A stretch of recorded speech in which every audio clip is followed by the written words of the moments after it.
I'll just say this, not enough people get eaten. Well, never enough people get eaten. I mean, that's really all that should be happening, frankly.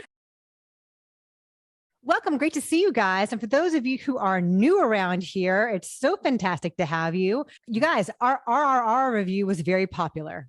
Oh, good. Yes, Alonso, good call on your part that we should go and visit that. We've gotten a fantastic array of other Indian cinema suggestions, which I look forward to exploring further. Absolutely. We'll start digging in with all of our free time. Right. No, but this is like, it's fun to interact with folks and meet people out there. So hello to all of you. But of course we have to begin with Top Gun Maverick, because all things eventually go back to Top Gun Maverick. It had a gigantic second weekend at the box office. It only dropped 29%. Well, and I think part of that was, I think pretty much every other studio stayed the hell out of its way. There is that, but also like other giant blockbusters, other big Marvel movies in their second week have had like a 55% drop or whatever. People keep going to see Top Gun Maverick. So it has now made $90 million in its second weekend. Wow. Domestically, and has now made globally $357 million. So it's still a giant hit, but the makers of Top Gun and Paramount are being sued. Because the heirs to the magazine author of the original article that inspired the first Top Gun in California Magazine, which no longer exists, they're saying that the licensing rights go back to them because it's been X number of years, and they are suing, saying that nobody ever came to them and sought their permission or paid them, more importantly. So there is this Top Gun lawsuit. I mean, you know, I wish them luck in this. I think this is a really tricky category because I know, for example, the guy that wrote the magazine article about drag racers that was, you know, the based on for Fast and the Furious, never saw a dime from those sequels. And, you know, it does all begin with the writer. So I hope that they're able to work something out there because, yes, Cash and Epps wrote that screenplay, but they started with that article. Also, this past weekend, Morbius was in theaters again. Did you go see Morbius again?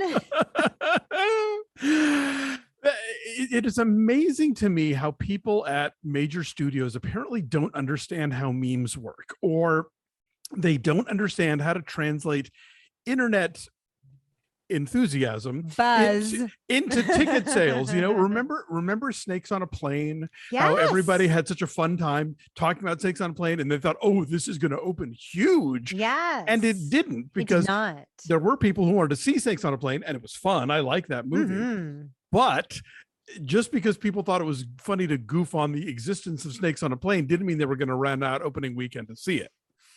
Because people did memes about Morbius, they wanted to ever watch it again. First of all, I had one of the most fun movie-going experiences of my life at opening night of Snakes on a Plane in Boston. People were hammered and cheering and dressed up like snakes. It was hilarious. It was really, really fun. But this thing with Morbius, the whole origin of it is this stupid meme where Jared Leto is looking at a script for supposedly the Morbius sequel called It's Morbin Time. Like, it's a joke, and people goofed on it. And yeah, I think you're right that Sony didn't recognize the difference between laughing with you and laughing at you. Exactly. And so if they're not going to rush out and see your shitty movie the first time, they're not going to go back just to goof on it. It's not cheap to go to the movies. So it only made $300,000 in this re-release. It was only in like a little over 1,000 screens. It wasn't a massive wide release. Again, Top Gun is dominant, but still. But it's something like an $82 per screen average. I mean, it didn't cost Sony anything. It's not like they had to strike new prints. I'm sure they didn't do like a big new ad campaign or anything. But woe betide theaters if you decided, Top Gun weekend 2, we don't need that. We got Morbius back, you know. We can look for subtext this time. Speaking of blockbusters, when we always are in the summertime, you and I had the pleasure of hanging out and hugging last night at Jurassic World Dominion. Yes, we did. That was a delight. Yes, it was. We'll have a full review of the new Jurassic World, supposedly the last Jurassic World. Supposedly it all ends here on Friday. I can't say anything yet. Exactly. We're under embargo, so we'll get back to you on that one. We can say that there are a lot of dinosaurs. I'll just say this, not enough people get eaten. Well, never enough people get eaten. I I mean, want that's really more. all that should be happening, frankly. More carnage. And I will also say that Claire finally has sensible footwear for all the running she has to do. I think by film 2, they had gotten rid of the heels, right? Am I remembering that wrong? I But don't yes, they did. But in this one, I noticed that like in her first running sequence, the camera like pans past her feet on the ground just to go, hey guys, she's not in Flats. heels anymore. She's wearing like boots now. Anyway, that's right. all we can say. Ted Lasso season 3 will be the last, says Brett Goldstein, who would seem to be an expert on these things. Yeah. I'm always a believer in going out on top and leave them wanting more. And, maybe they'll come back with a movie in a couple of years or something. But yeah, I unless the people involved are like, no, we have a 5-season arc we definitely want to do. And if they're doing it well, then yes, great. Give me all of that. But if they're like, you know what, we came, we made our indent upon the world, and now we're pulling back out. That works too, especially given I keep hearing about TV shows that exist and that I have no idea. Like, I drove past a billboard yesterday for an Apple TV Plus show with Maya Rudolph called Loot.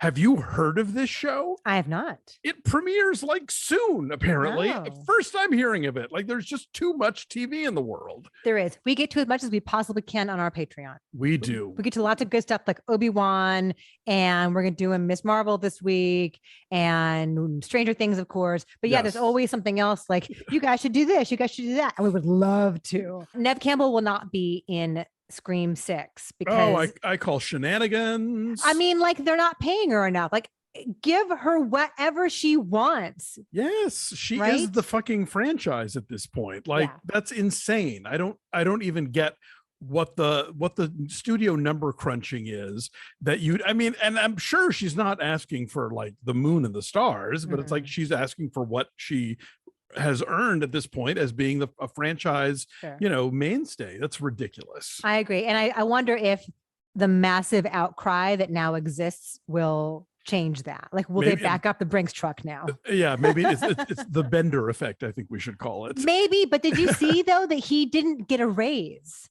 Like, after really? all of that whole outcry, the whole #Bendergate thing, he didn't get more money.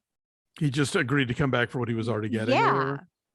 Okay. Stop it, people. Right? Pay people what they're worth. I should have led with this because this is a Christmas story. Mariah Carey is being sued over a song that's going to be stuck in your head now for the rest of the day. And I apologize in advance, but there's a songwriter who insists that he really wrote All I Want for Christmas Is You. What say you, Alonso, Christmas expert?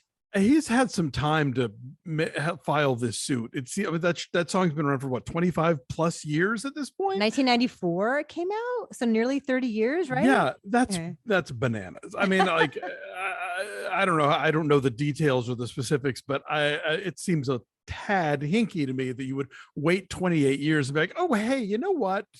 Yeah, so I don't know. Martin Scorsese wrote a really lovely piece in The Guardian, which we will link to down below, about Ray Liotta and about his regret that they did not get to work together again after Goodfellas. He has some really lovely, sweet anecdotes there about him, and said, when he saw Ray Liotta as Adam Driver's lawyer in Marriage Story, that it reminded him all over again of like everything that's so great about him as an actor and as a presence, and how he really wished that he could have worked with him again. So that was really lovely. There's a Sandra Oh and Aquafina movie coming out. Yes. Tell us about that.